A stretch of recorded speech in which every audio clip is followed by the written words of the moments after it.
Welcome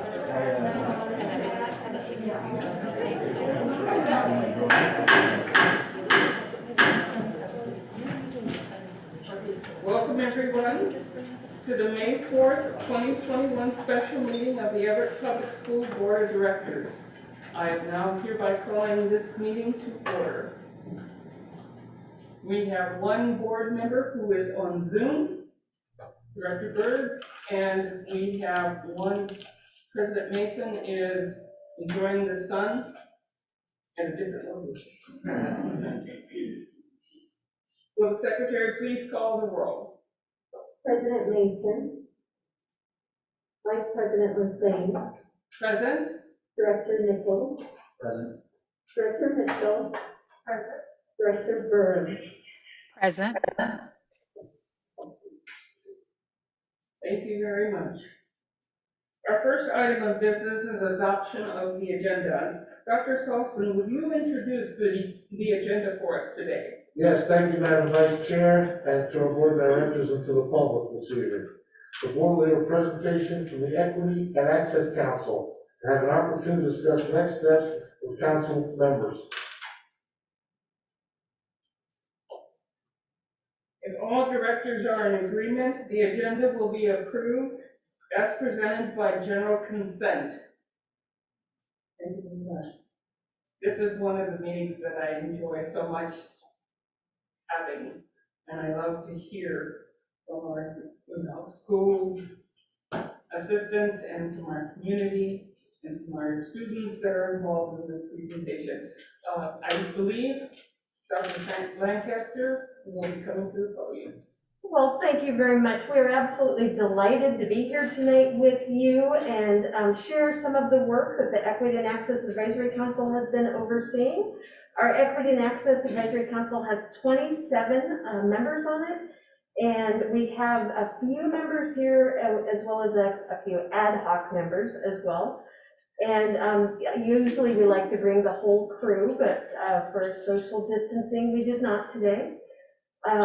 And I also wanted to acknowledge that this year we had the opportunity for people to apply, and we were excited about 5 new community members who joined us from that opportunity that they had. We're going to start off today with a video greeting from one of our members who was not able to be here tonight, but this is a pretty special greeting I think you will enjoy. So.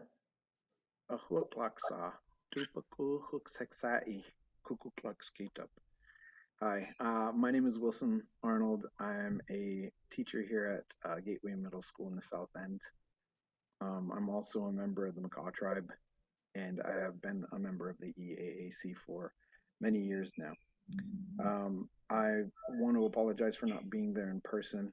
I'm trying to find some balance and focus on family first, but I did want to participate in some way. And what I just did there was greet you in our traditional language, which is called Kwekwedechtchak. Now, although I'm not a fluent speaker, I think language is very important, and the use of language is something that we're always continually trying to preserve. At this point, in this greeting, this traditional greeting, I was asking you which means or can be loosely translated as "Are you who you are supposed to be? Or are you here?" Acknowledging your presence. And then I end up saying which is my acknowledging I am who I am to be, like I'm supposed to be here. And then my traditional name given to me by my family and my great uncle, which is Ketup. I also wanted to take time to read the land acknowledgement that Everett Public Schools has prepared. We respectfully acknowledge we are on the traditional lands of the Coast Salish, Snohomish, and Tulalip peoples as we begin to heal. Everett Public Schools is committed to improving the relationship and identifying Indigenous people, exploring our true selves. We express our deepest respect and gratitude to the ancestors of this land. We strive to create equitable outcomes and build a culture of inclusive belonging for all students, teachers, staff, and community. Again, I want to apologize for not being there, but I know what we do in this committee is important, and I wanted to participate in any way possible. Thank you. I love those powerful words that Mr. Arnold states. I am who I am supposed to be. Are you who you are supposed to be tonight? Because that's really what it's all about, is that sense of belonging for our students and staff, that we're creating an environment that they can show up every day and they can be who they are supposed to be, regardless of their race, ethnicity, gender, orientation, or ability. So that's what we're here tonight to talk to you about, our equity and access efforts and what we are doing, and we have a lot of information to share. So our objectives tonight was we're going to share the current actions taken by the district to facilitate our equity efforts. We're going to help you understand how we're building partnerships to enhance our district work and with underrepresented groups. And we're going to discuss some challenges and barriers and definitely some next steps that we're going to take to address this by through our 4 pillars of climate, culture, systems, and instruction. So this agenda tonight is going to be broken up into several parts. The first part, we're going to be talking about the first 2 pieces of our equity plan: student achievement and advocacy and professional development. And then we'll pause and give you 10 to 15 minutes for discussion there. And then we'll move on to recruiting and retention and family and community engagement. And then we'll pause and give you some more time for discussion and talk about next steps. So the purpose, I like to think about the why here, and it doesn't take but a few minutes looking at the headlines to understand some of the why. Some of the hate and tension and actions that make many of our students say, I don't belong here, I can't be who I'm supposed to be, or people don't respect and value people that look like me. So that is one of our whys. The other why comes across in some of our social emotional data. Just a few weeks ago we were here and Dave Peters was sharing our panorama data. We had 72% of our students at the elementary level that had felt a sense of belonging in that school. That's a pretty high number. But when you stop and think about it, that means 1 in 4 students don't feel that sense of belonging. And then when you look at the secondary grades and you see that 42% don't feel that sense of belonging. There are some questions that probe down below that a little bit. And I actually took this screenshot of a Wordle that was done out of their student responses to the question, what is the most important thing your school can keep doing to support students of different races, ethnicities, and cultures? And the words I want to pull your attention to are on here are talk, awareness, issues. So we know that understanding different cultures, ethnicities, and races is really important, but we have to learn how we're going to talk and address it. So some of the strategic work we're doing towards this, I was really thrilled that your equity policy is before you. You've had your first reading, and we look forward at the next board meeting to discussing that again. Something we're doing in the background with this policy is we're actually taking all of those commitment statements that are in there, and we're listing out those commitment statements and saying, what actions will we need to take to address those commitment statements? How will we measure those actions to determine our success? So when that's adopted and put into policy, we'll continue working on this and have some actions, some measurable actions that will be tied to that. So this image right here is a Sankofa. The Sankofa is a metaphorical symbol used by the Akan people of Ghana, and it's generally depicted as a bird with its head turned backwards, taking an egg and moving it to the front. It expresses the importance of reaching back to the knowledge gained in the past and bringing it into the present in order to make positive progress. So I shared that story because this summer, last summer, I guess, all of our administrators read the book Stamped. It was a history of racism, anti-racism in you. And this is the history that many of us never heard about growing up. It gave the strong history of racism in our country and how it came to be. Because it's without knowing that, how can we determine how we're going to fix things and move forward and dismantle the structures in our system that are preventing all students from being successful? So while we're talking tonight, another piece I want you to think about is we will have some actions, visible actions that you'll see and hear about. But when you're talking about accepting people for who they are, you're also talking about belief systems. And belief systems is often beneath the surface. We have to give people a chance to understand their foundational biases and to address those. So I want you to think about both the visible actions you see and what actions you see that are helping people grapple with their belief systems around who they are and how they perceive others.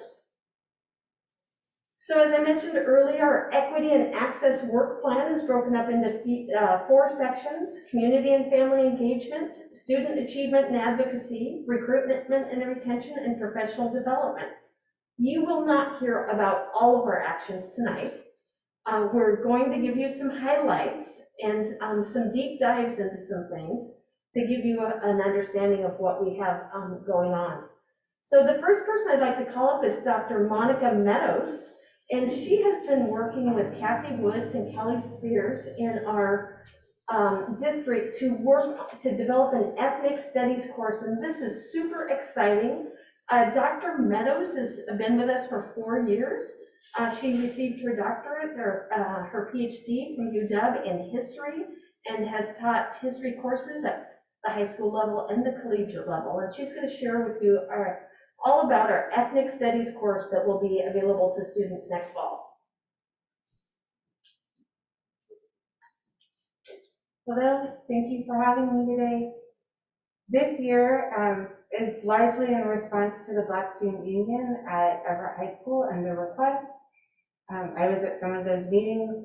The conversation about ethnic studies and how we could bring a meaningful ethnic studies course to the district really became stronger. And as I've moved to Everett High School and worked more closely with students there, it really just highlighted exactly what they were hoping for in an ethnic studies course. So luckily this year we were able to bring, especially with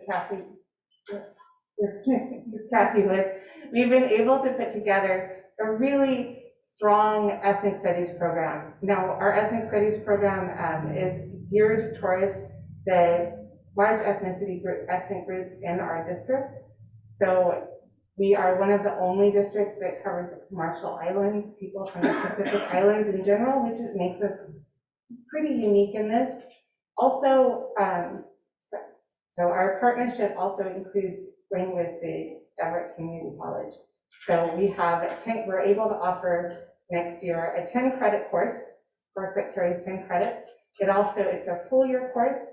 It's open to juniors and seniors, and it covers the civics requirement. So I'm really excited about it. It looks like right now we have at least 3 sections in each high school, which is really exciting, especially since I don't think the registration period is over yet. And the other things that are really unique about this course, I've been working with there's a consortium of ethnic studies groups in the North Sound region. So I've been working with them pretty closely in order to put this together and gather resources. So the 10-credit course, the college credit or the graduation requirement covering it makes it more than an elective and more than a box check. It really is, makes it an integral part of our schools. So I'm really excited about this. And there's a website that I've created that's linked here. So I'm happy to answer questions about this. Hopefully the website also helps. Director? Yes. Is that 10 credits at EVCC? Yes, I'm sorry, yes. And a half a credit each It is. semester? It's 10 credits, 10 college credits Okay, that we're able to offer. and is that free to the students for that college It and high is. school? Or would some of them have to pay? Which college in high school? I think it depends on socioeconomic status. Yeah, I can answer. Okay. Our college and the high school, yes, if they qualify for free or reduced lunch, students can get the college and the high school credit paid for.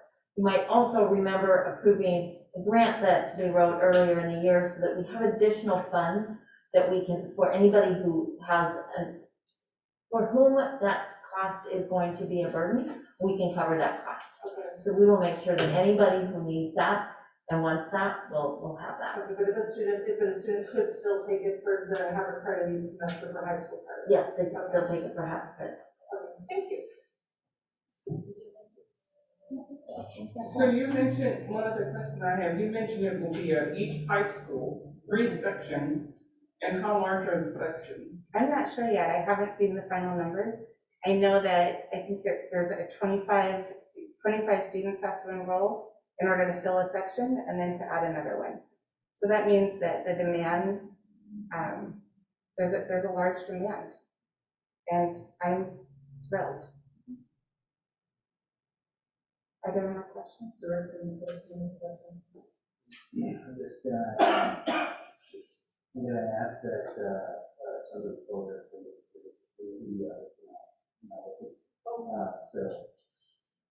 somebody told us Thank you. I do have one question for Kathy Wicks, if I may. I understand we have these sections, this question may also go to Dr. Bolton if she's available. What are we doing for the regular history and civics class? What I will have Dr. Bolton address that. are we doing in order to ensure that we are across the board covering American history that includes all Americans? Yes, this is a particular passion of ours as well, is that not only did we want to offer our students ethnic studies courses, but we also wanted to ensure that all of our history, social studies courses have multiple perspectives and have a robust and rigorous offering for our students. We've just recently engaged with Johns Hopkins University for a curriculum audit through a grant from Chiefs for Change, and it has been an opportunity for Callie Spear, who is the director of secondary ELA and humanities, as well as I, to go through not just the social studies curricula, but also the ELA curricula at the 6 through 12 grade levels, and identify where there are strengths in our curriculum and where there are gaps. So for example, we can see on the audit, we just got it last week and we kind of geeked out a little bit with some of the numbers, but really taking a look at some of our secondary programs are fairly robust. Some of our middle schools curriculum in social studies is lacking in a few areas. And so we're currently working with Johns Hopkins University and the researchers who engaged in the study to take a look at what we can do to not necessarily wholesale do something different with our social studies curricula, but use the identified areas that where there are gaps,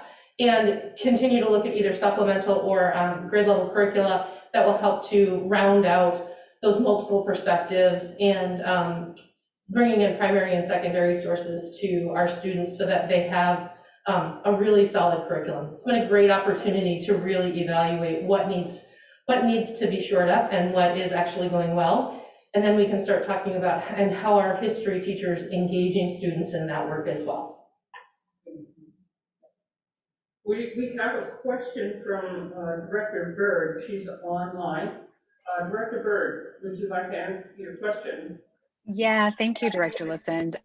I just had a question about this being offered kind of with that college and the high school credit. So is a course like this being offered also at Everett Community College, or is it just us using kind of that adjunct professor feature to get the class offered as college and the high school? Yeah, thank you for that question, Director Berg. The course is actually aligned with 2 different courses, an ethnic studies course that is being taught at Everett Community College, and the poli-sci course, the political science course, that aligns with our civics. It actually has aligned with our AP government course as well. So those courses are being taught at Everett Community College, and I have to give credit, she's just trying to give some of it away, but I have to give credit to Dr. Meadows. She is the one that has worked extraordinarily hard on putting together the curriculum and working with those departments and working with other partners to ensure that it is well aligned and that it is truly that college level rigor while still being highly accessible to our students. Wonderful. Thank you so much. The whole goal, I think, of ethnic studies is to give every student the breadth and depth of what American history is all about, and to ensure that everyone who graduates can say, yes, I've received that history that is fully American history and not slanted one side or another. And my hope is that we will continue to offer that, and so that every student who comes to Everett Public Schools graduates with a system, a whole feeling of what American history is. And one of the negativities I have about just an elective course is that you tend to find only those people who care about the history of the full history of American history and not everybody else. I don't want any student to opt out and say, well, I never received that history course. In my high school, when I went to school, I want to ensure that every student has a full breadth of American history. So thank you very much for the work that we're doing. Thank you so much that we're continuing to grow, and that hopefully we will ensure that every student has a total picture of what American history is all about. Thank you. I really appreciate that. And it's kind of a fun thing to be able to start this presentation with that really concrete action, not only of the ethnic studies course, but of what Dr. Bowden was talking about that she and particularly Callie Spear are working on to really look at our entire curriculum 6 through 12. And you remember earlier in the presentation, Dr. Lancaster showed that slide of the iceberg. So we do those concrete actions at the top, but we also need to be addressing the belief systems of everyone in our system and really working on all of that so it's sustainable. We've been working with Equal Opportunity Schools, an organization, a nonprofit organization that works with schools. We've been working with them for several years and started with the intent to increase equity of access to the most rigorous classes in our high schools, like advanced placement classes and college and the high school. In the last 2 years, the work has definitely expanded to include building a sense of belonging for our students of color and students experiencing poverty, not only in our advanced classes, but throughout the school. As a part of these efforts, this year, 27 staff members from our 3 comprehensive high schools are participating in equity leader labs. Principals, AP coordinators, counselors, teachers, paraeducators are all participating in this together, and they're all meeting together with the leadership of the folks from Equal Opportunity Schools who are experts in this. We will have had 4 professional learning sessions throughout the year. We have 1 more to go.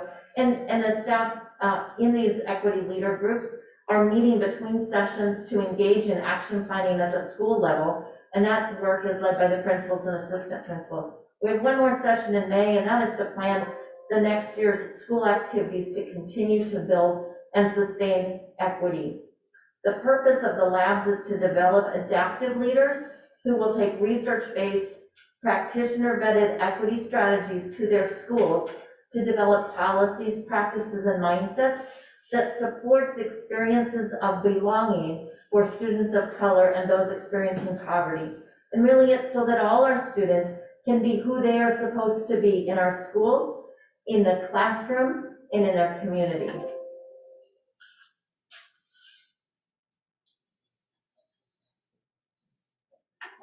Good evening. Community forums allow for student voice. I want to thank you guys for this opportunity. Thank you so much for this experience. It was so inspiring because he was such an important role model for the next gen. Those were some of the quotes, in part, by a few of the 16 students to participate in a panel discussion with the co-author of the book Stamped, Jason Reynolds. This opportunity was in collaboration with the City of Everett Public Library, Everett Community College, and WSU Everett.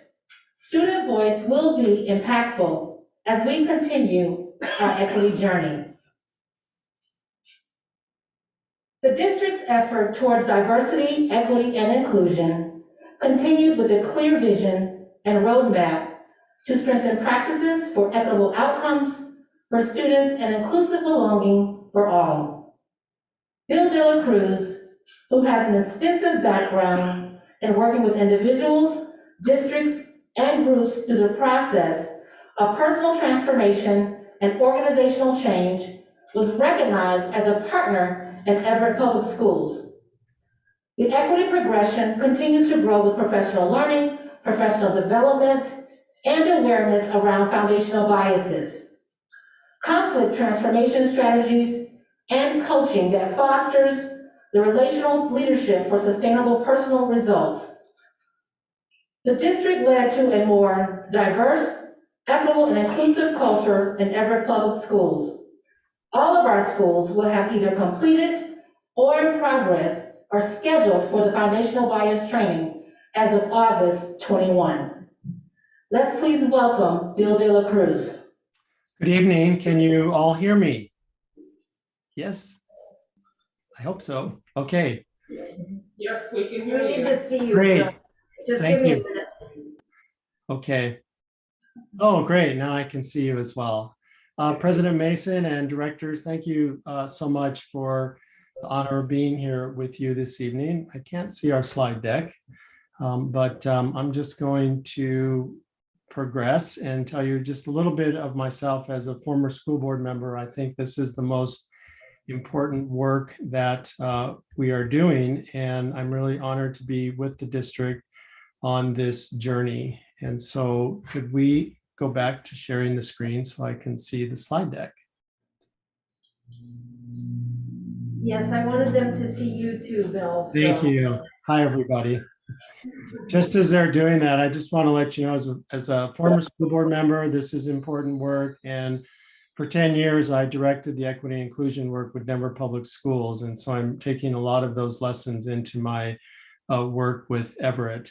And so I'm going to share with you a really high level of what we've been doing over the last few months since I've been invited by Dr. Salzman to come in and join this great team of folks that you're seeing this evening. And so the roadmap, as you saw from that first slide, is not a straight line in this work. It's squiggly and it has a lot of twists and turns and detours and really important conversations. And so this approach of creating a foundational structure is really rooted in creating awareness and moving from awareness to action. So this first part of the year that we've been spending together has really been rooted in awareness. And so part of that awareness is understanding that biases and stereotypes and judgments are a normal part of our humanity, and that we can own them and also talk about them. So really thinking about how we normalize these conversations so that where you're doing this in a way that is not demeaning or denigrating, but really honoring the humanity that everyone brings into this work, so that ultimately we're creating a culture and a structure that allows for our students to truly feel a sense of belonging, value, and inclusion. And so this processes that you're seeing up here are really part of the foundational structure, moving from foundational bias training to really understanding conflict. These conversations, if we're doing them on a deep level, are going to create conflict.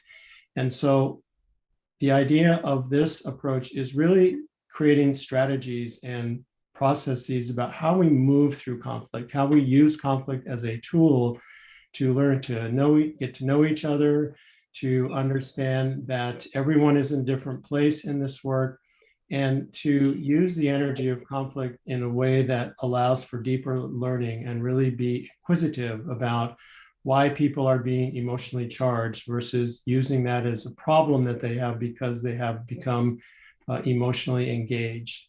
The bias 2.0 is really where we get into strategies. It's basically 5 strategies, such as stereotype replacement, individuating, where we really dig deep into how do we start to deconstruct our biases? And the deconstruction language is really intentional, because if we accept that all human beings have biases, then the idea is not being an unbiased person.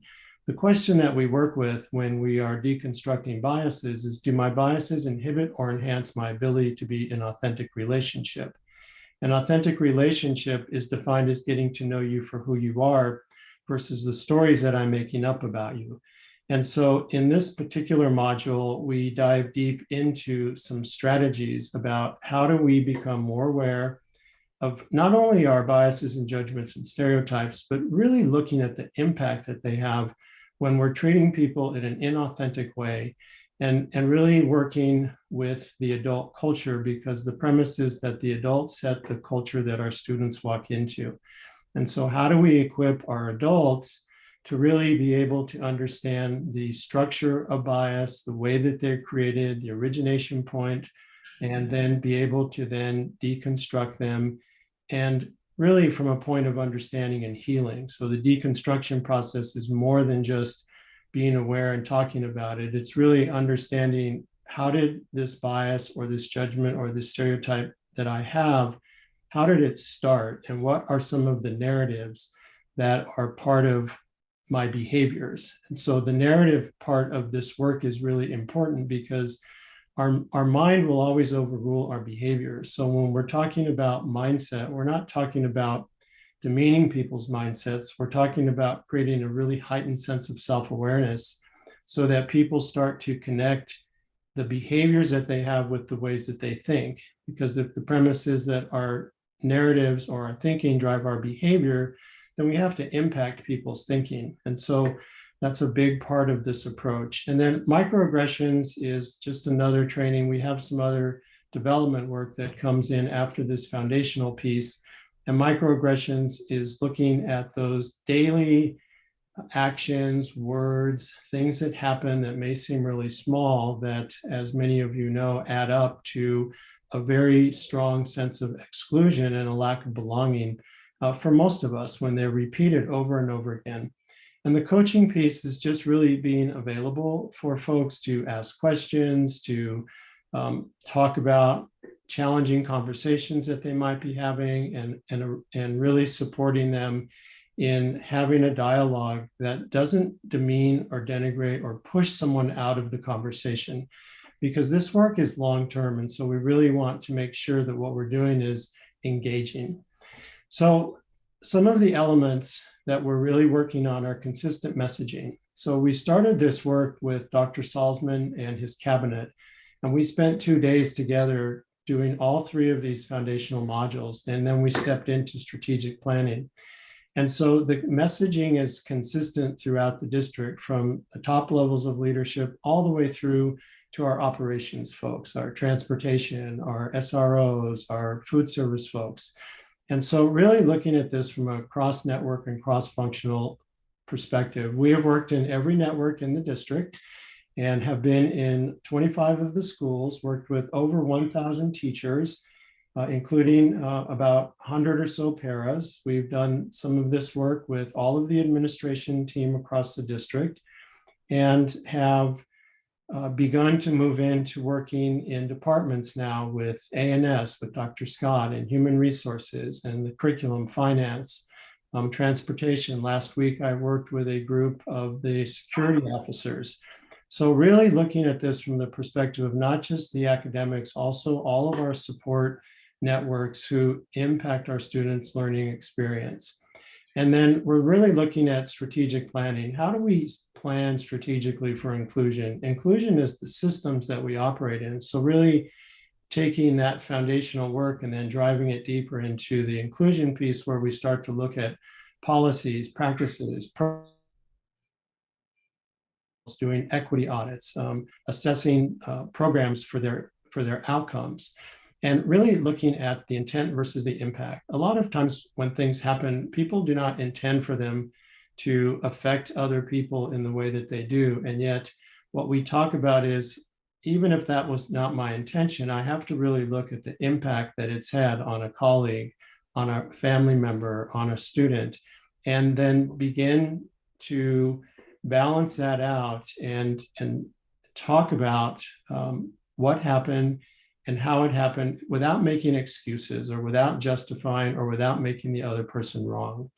And I was really excited when I was able to work with some of the natural leaders, and they really resonated with this work. And we are actually talking about doing even more, because the trajectory is really starting with leadership, and then teachers, and then parents, and then students. And so the idea here is that this foundation becomes the structure for being able to dive into these deeper conversations.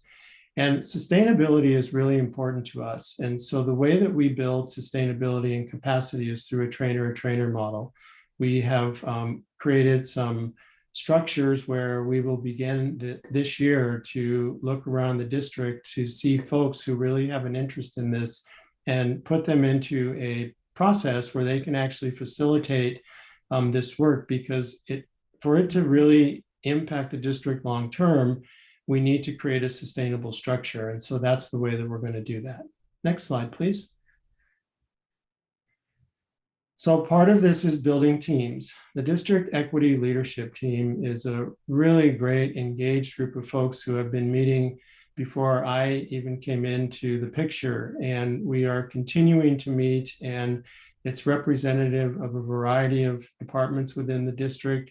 And this is that district level piece that then filters down into the conversations that we're having in schools. So when we meet, we're talking about what are some of the issues that we're facing? What are some of the ways that we can create benchmarks for different networks, for different departments, and really creating an opportunity to hear people's voices. So we're not doing this work in a vacuum. We're not doing this work and saying there's only one way to do it. We're really doing our best to listen to people all through the district to make sure that everyone's voice is a part of this conversation. Next slide, please. So this is another one of our next steps, is building level equity teams. The purpose of this is to create a framework for operationalizing equity, because absent operationalizing and actualizing this work, it's just a good conversation. And so what we're really driven to do is to create action that makes sustainable changes, because we can't continue to do the same things that we've done in education and expect a different result. So we are doing things differently. And this equity team guide has also been vetted by a team in the district. And it's designed to be a living document. So it'll be online, it can be added to, it can be changed, because as you know, in the times that we live in, these issues that we're talking about around equity, inclusion, and equitable outcomes are always changing, and we have to be able to change with them. So we're building this as a way for schools, departments to be fully engaged in this conversation as well. Next slide, please. And the other piece I just want to make sure I share with you is that what we're really talking about is equitable outcomes for opportunity, access, and inclusion. So those are really the main drivers when we're talking about equitable outcomes within the district, is because we found that that is a much broader conversation, and it allows for everyone to be engaged from that perspective. And so this idea is really rooted in what you see there: awareness, action, and sustainability. So what we're doing is we're going to move from awareness, we're moving into actualizing those equitable outcomes of opportunity, access, and inclusion to create sustainable results for Everett Public Schools. Next slide. And I'm really excited to hear your thoughts. So that leads us to our first question and answer period. So I just, in closing that section, I'd like to say that Director Grant and Bill have done a wonderful job of leading the roadshow and doing a lot of really in-depth, meaningful training, and you'll hear a little more about some of the practicality of that. But what we wanted to ask is, what questions do you have about the equity work you have just heard about before we launch into the second section? Director, those have any questions? And also Director Berg, I don't want to leave you out, so you're here. Can we start with Director Berg, if possible? Yeah. Yeah, that would be great. Can you guys hear me okay? Yes, we can. Thank you. So the only question that jumps out for me is on slide 17, if Director Grant could not find another acronym for the district equity leadership team. Sorry, I couldn't help myself. So that said, though, no, I think it's great work, and I don't have a lot of questions at this point, but I think diving into how this builds out into our district will be absolutely fascinating because it feels very necessary and timely. Thank you, Director. Director Mitchell, you have to hand up. I was gonna say, I just want to recognize the district, communications department and leadership, all through this time, from George Floyd, all the recognition that, all the support we've been doing for the students, all the way up to the APPI, and just all the communication that's going out to support the parents, the families, the students. I really am, I believe, seeing change. And I believe if it's being communicated out, then something's happening. And so just really, really want to recognize the fact that we have been just really upfront with what our students and staff need during these times, because we are learning more and we're feeling more. And so just I want to say thank you.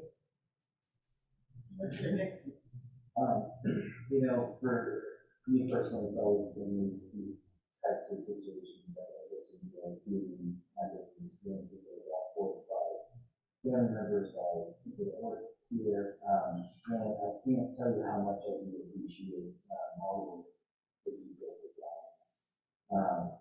And I'm all particularly happy that we're focusing on sustainability of these actions, because it's so often in this type of work, it's like, okay, we have to address this problem. Okay, now we fix it, it's done. And then nobody talks about it anymore. So having that piece in there, that touches on it. Thank you. It's always great to be last on the podium for questions, because then you can say, I ditto what they just asked. But it is very, very good that we have come to the realization that we can't just look at this as something that is done, we check the box, and then we move on.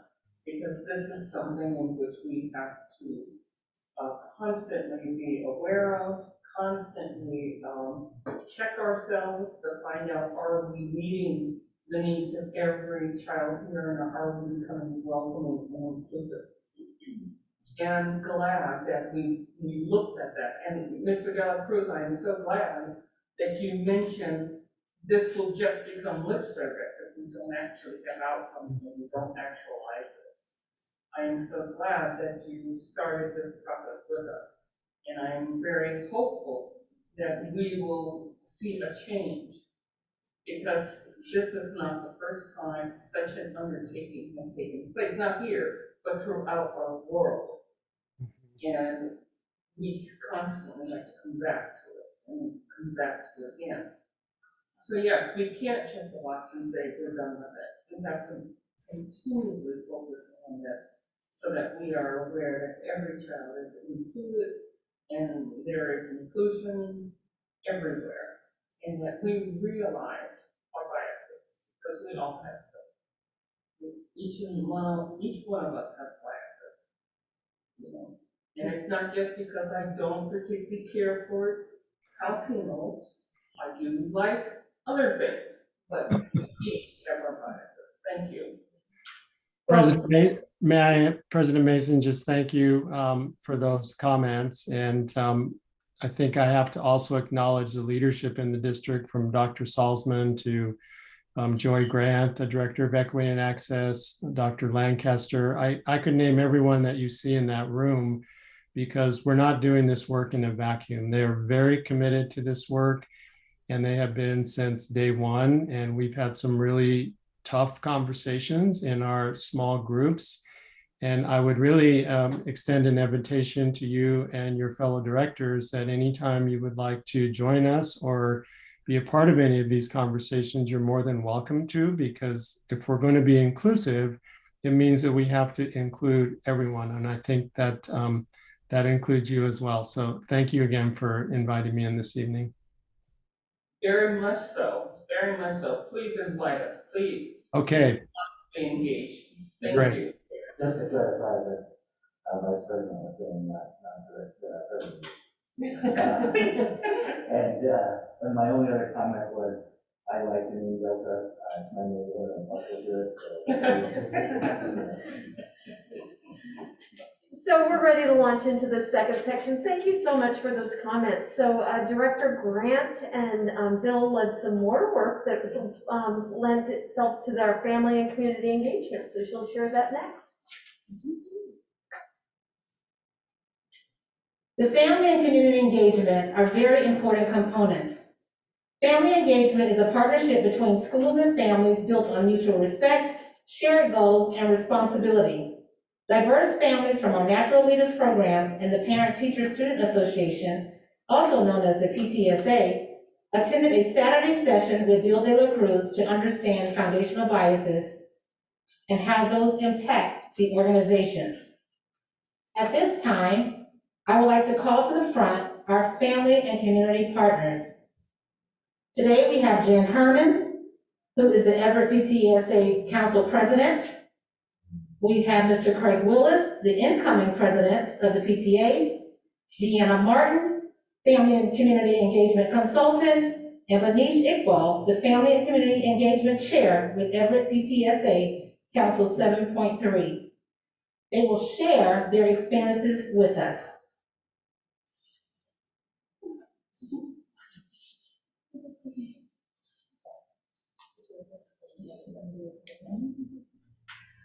Good afternoon, everyone. Thank you for having us here. This is my first time doing this. I'm a little nervous, but thank you. You know, one of the questions is why did I attend personally this session with Bill de la Cruz? And I think that the first one that came to my mind was personal growth. There's so much going on in our society, and not just here in the United States, but around the world, that I wanted to understand better, to know better what I didn't know before, and to learn better or to learn more so I could do better. I wanted to know how to go back to my own biases and how to understand that other people have biases so we can meet at some middle of the way compromise and not just engage in unproductive discussions. I also wanted to do it for my family, for my kids who are biracial, and lead as a parent, lead the example for them, but also to be able to be that guide to them on how to confront their own issues when they are confronted with. And then, more importantly, as a natural leader parent, and now as a consultant for the district with family engagement, I wanted to, again, know more so I could help and serve the families I work there, because I feel very privileged to have the ability to work with such a diverse group of families through the district. And I'm always looking for ways on how can I honor their differences and work with them and be better for them.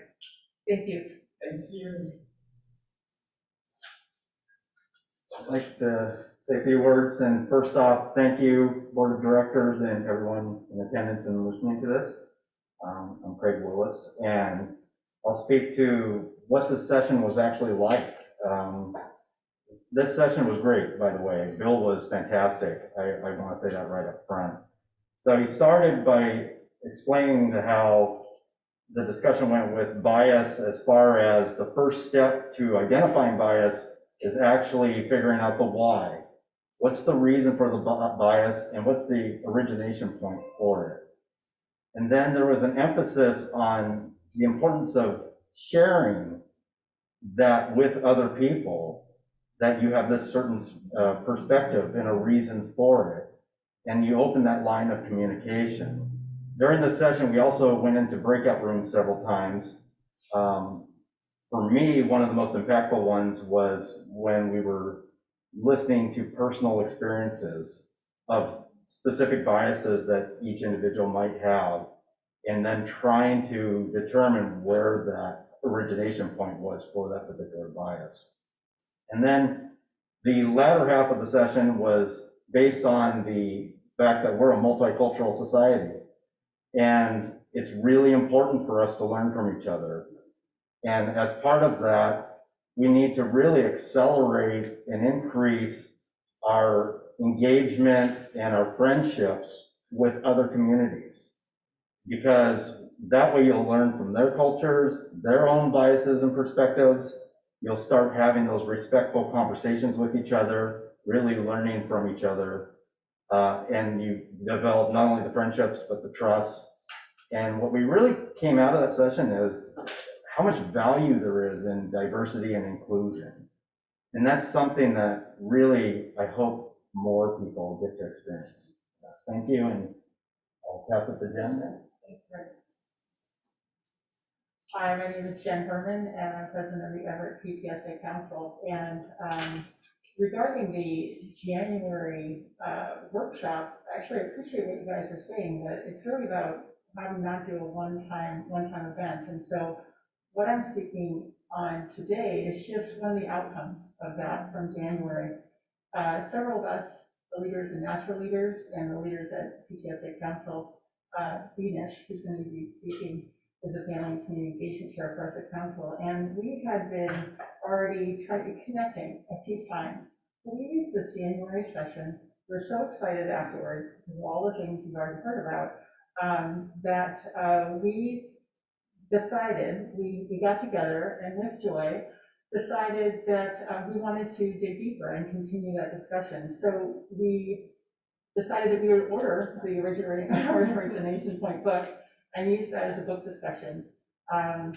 And so we have actually been meeting each Friday since February for the leaders of our two parent organizations, just in a small group. And if you've read the book, each chapter has reflective exercises, and you go through sort of the self-awareness, and we discuss it each week. And so I look forward to this week. I think the chapter is called the Drama Triangle, and so that's what we're going to be discussing this Friday. But it is really important to think about how to continue this throughout. So I appreciate it, and since I have the floor, I want to thank Joy and Dr. Lancaster for arranging that for us, and Mr. De La Cruz, if you're still listening. That was a fantastic session. Thank you. Thank you. Hi, I'm Vanessa Flores, Family and Community Engagement Chair of Everett PTSA Council. Today, I will be speaking on what I would like to see next.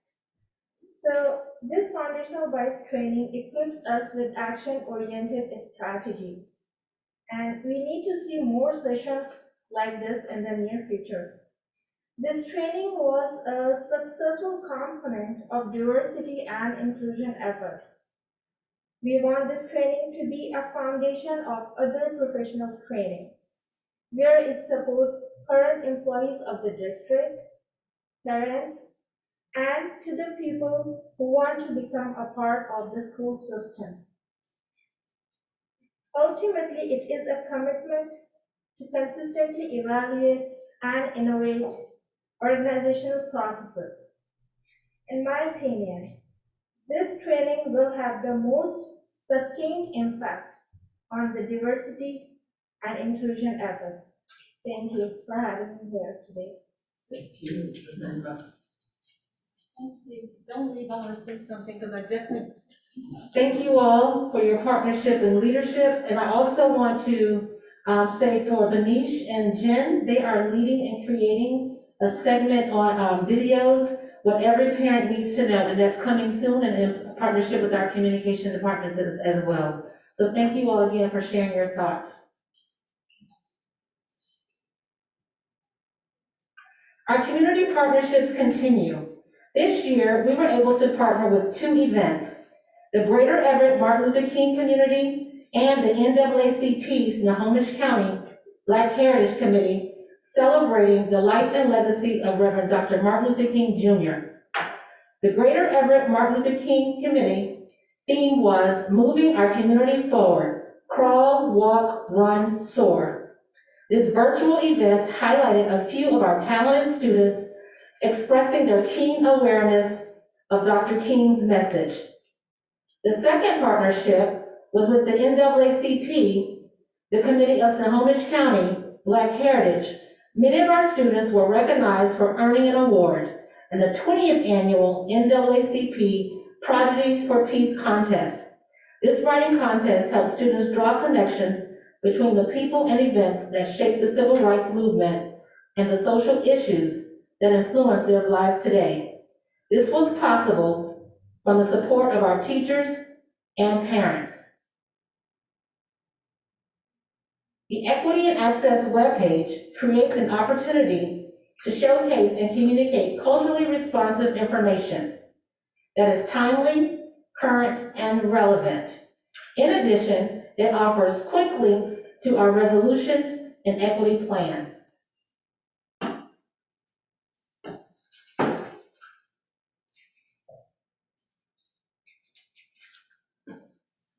We continue to enhance our hiring practices to include performance-based interview protocols that elicit not only qualifications and skills, but characteristics of candidates that are aligned with the district's vision and mission. New this year, we developed teacher interview protocols that provide principals and teacher hiring teams with selection prompts using best fit attributes identified by Everett principals. These attributes help define best fit, or help define the skills, attitudes, and experiences that predict which new hires are likely to become effective teachers. And a performance-based assistant principal assessment was offered to internal and external candidates who aspire to be assistant principals. Participants were provided feedback from practicing principals. This is modeled after the Preparing New Principal program for assistant principals who aspire to be principals. In the recruitment world, the Recruit Washington Teachers Bilingual Education Initiative, otherwise known as RWTBEI program, continues to grow. Members of the Diversifying Pathways Project Management Team, Everett Community College, University of Washington Bothell, Marysville Public Schools, and Everett submitted another 2-year extension to continue support of our long-term recruitment efforts to support and grow our students who wish to pursue education as a career. The initial 2-year grant that launched this work was funded in fall of the 2017-18 school year, which supported a pilot at Cascade High School. To date, this program is in place at all 3 comprehensive high schools where education courses are offered through the CTE program in collaboration with this initiative. We held an initial meeting with the Natural Leaders Group and district leaders to hear from them the barriers they face in pursuing employment as paraeducators with our district, as well as identify ways in which the district can support them to pursue teacher certification. Plans are currently underway to facilitate another meeting with other stakeholders to include college and university leaders, association leaders, community partners, and district staff to determine next steps for this work. Human Resources and the Department of Equity and Access, with input from the Everett Education Association Culturally Responsive Task Force and other stakeholders, administered an equity retention survey of our staff of color to gather information on their sense of belonging. The data gathered will be used to guide the district's future work around diversity, equity, and inclusion and retention efforts. Kailani Tabayan is here representing the EEA Culturally Responsive Task Force, and she will share the collaborative work we have begun around retention efforts and diversity, equity, and inclusion work.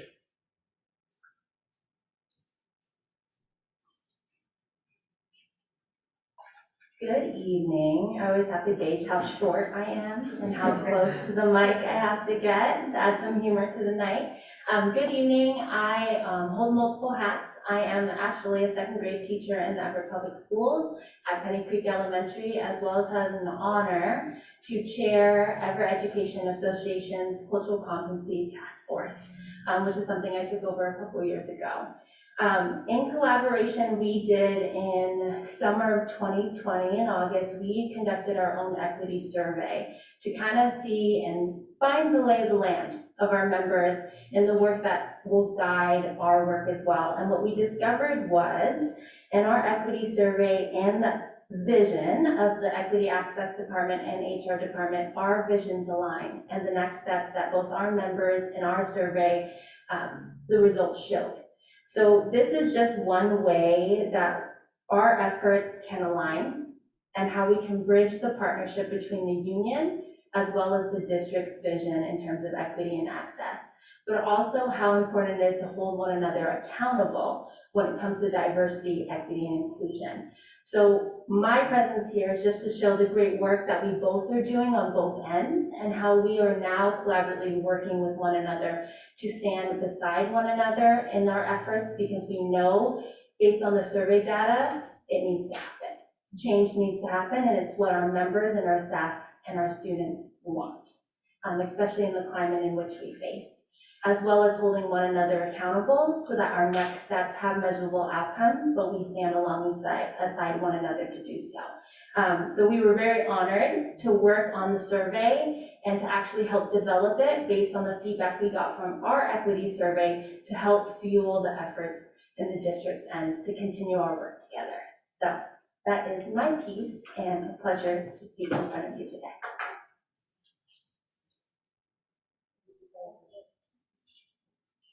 Thank you very much, Kailani. And I want to thank everyone, Dr. Salzman and his leadership, this wonderful school board. And as you can see, there's a lot of passion in our district.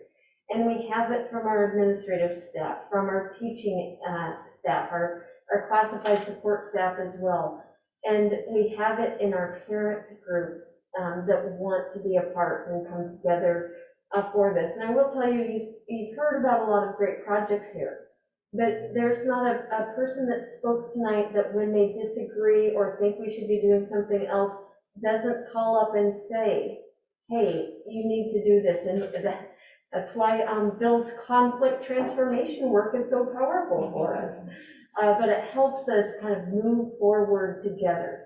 So for our next steps with our equity efforts, we're excited about the new strategic plan that is being worked on.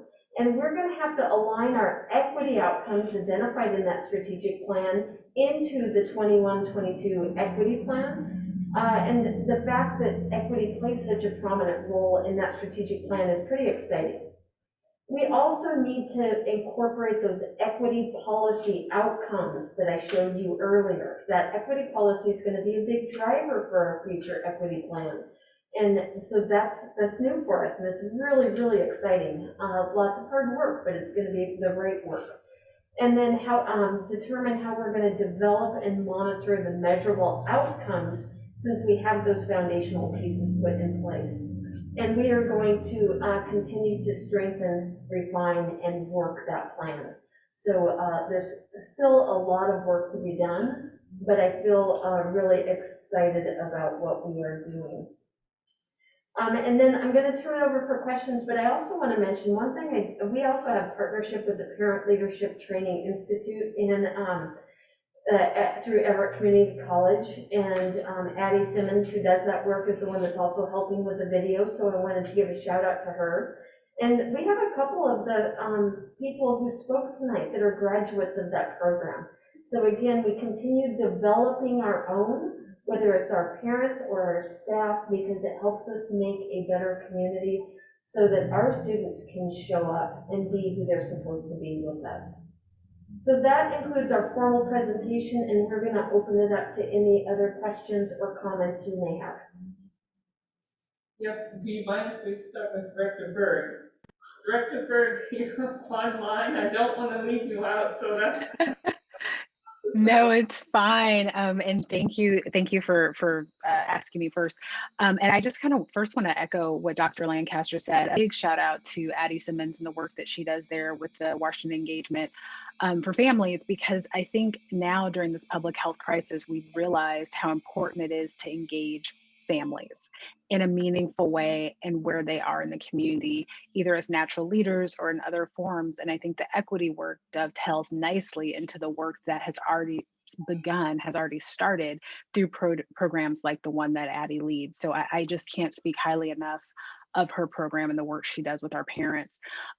That said, I think that, again, groundwork and the presentation, it's all there, right? Like it's all, I feel like when we read the books like Stamped and we read the articles and the journals, the first thing you think about is having leaders, right? How do we get them more educated and informed and do something? Well, guess what? We're those leaders as board members. And so I'm so thankful that we've challenged the district, that we've challenged the leaders, but now it's up to us as leaders to make sure the work gets done in a meaningful way. So it feels like we're at that precipice. I'll probably have a lot more questions later, but I just feel like we have a good map of moving forward in equity and equity work, and especially engaging our parents. So thank you so much. I would like to thank the parent leaders that came here and just how you expressed how you're really engaging to help our students. That PTA and natural leaders are just so essential for us. But Debbie, I had a question for you, just on something that my work, we call it D&I, and our acronym is DICE. So I don't know if those are DICE, which is better or worse. But I'm not a hiring manager, but one thing that in the training we all had to do last year was in hiring to make sure we're not using terms like they'll be a good fit for the team, or they're a nice fit, because then it brings its own biases with those terms, because they look like me or they look like everybody else or they act like everybody else. In the training of your hiring managers, how are you specifically helping them get past those,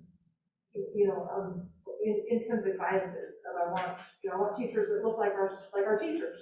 We want them to act differently. And again, I'm not a hiring manager, so I don't know how you word that, say that, do that. So as part of the targeted selection process and the new teacher behavioral interview protocols, there is the foundational biases training that is provided to our hiring managers, and it's an annual required training in order for them to actually sit on those hiring teams. So we just started it this year and last year, and it will become a regular piece of what we do. So to get them thinking differently about what their staff should and could look like, or act like, and be like. It makes it look more diverse. So we talk about characteristics, we talk about attributes, as opposed to that fit we talk about. Yeah. Thank you.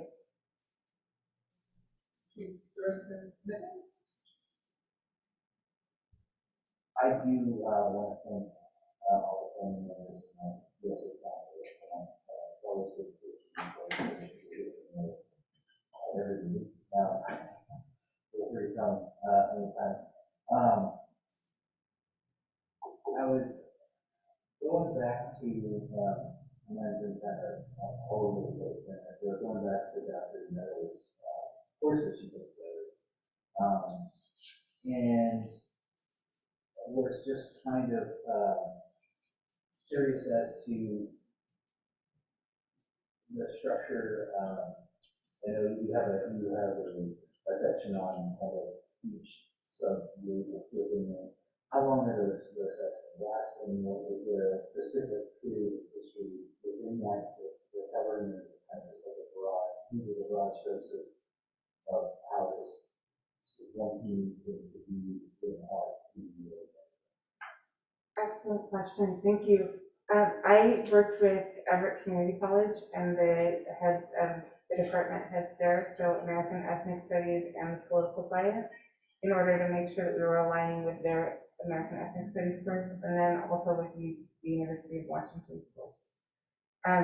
So because it's American Ethnic Studies, then we needed to focus on the basically from the middle of the 19th century to the present, if we think of a time frame, and then specific events in each community, and then how they interact with each other. So instead of looking at each community as an individual, and I think that the power in this curriculum really comes from the ways that they interact also, so that we don't see ourselves as isolated, but especially as we have more and more, I'm biracial, so as we have more and more interactions, we can see the power of those interactions and how they've kind of brought us to today.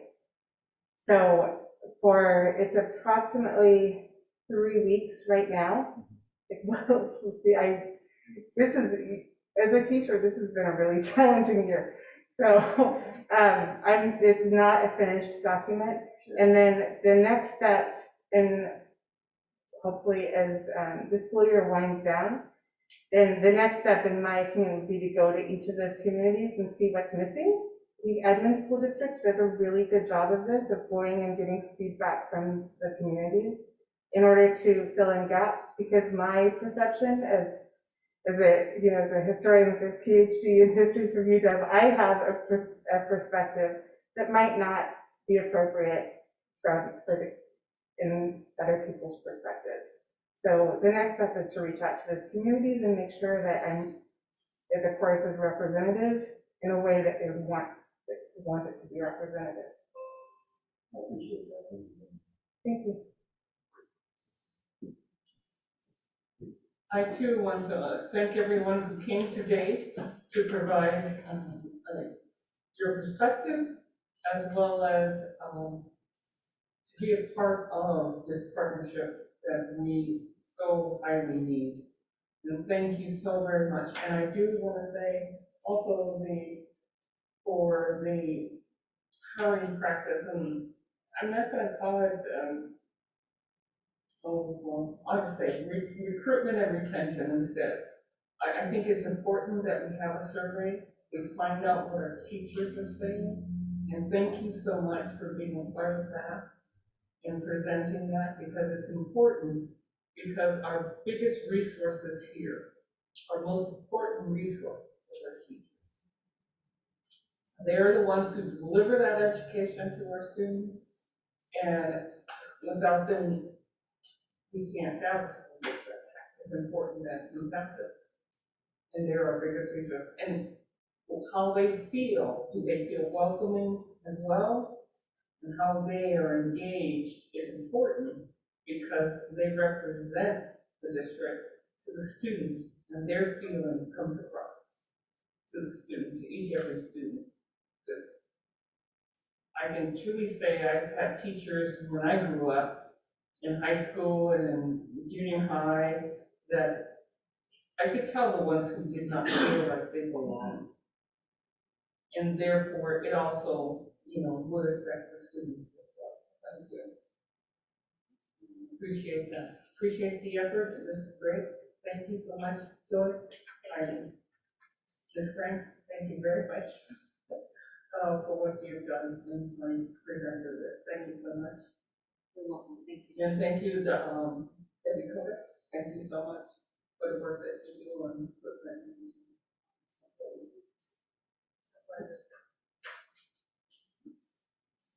Next.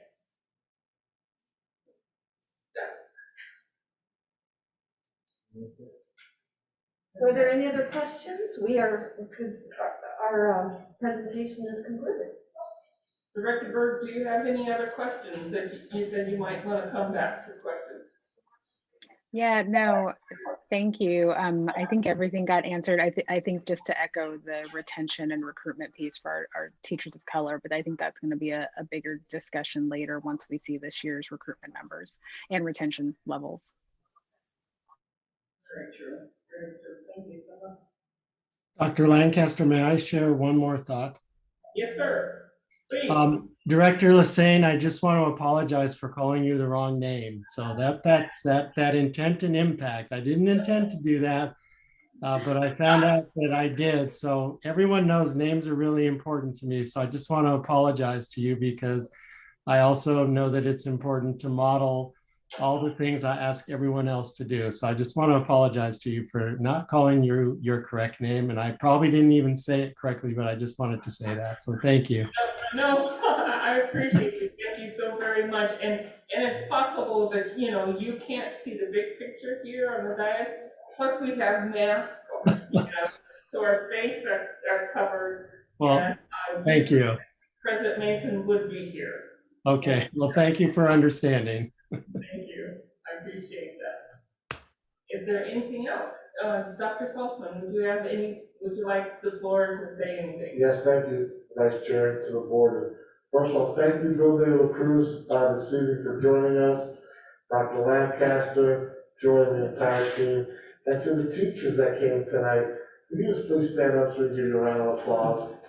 Okay. And to our parents, can you stand up right now, please?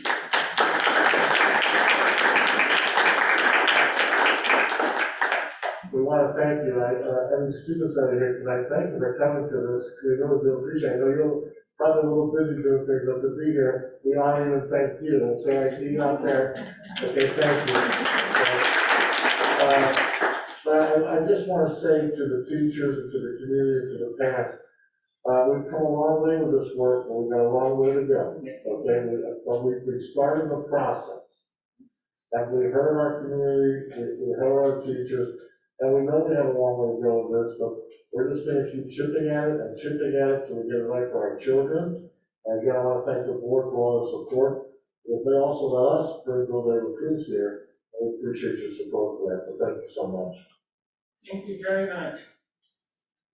This concludes the business schedule to come before the Board of Directors during the special session. And this meeting is now adjourned.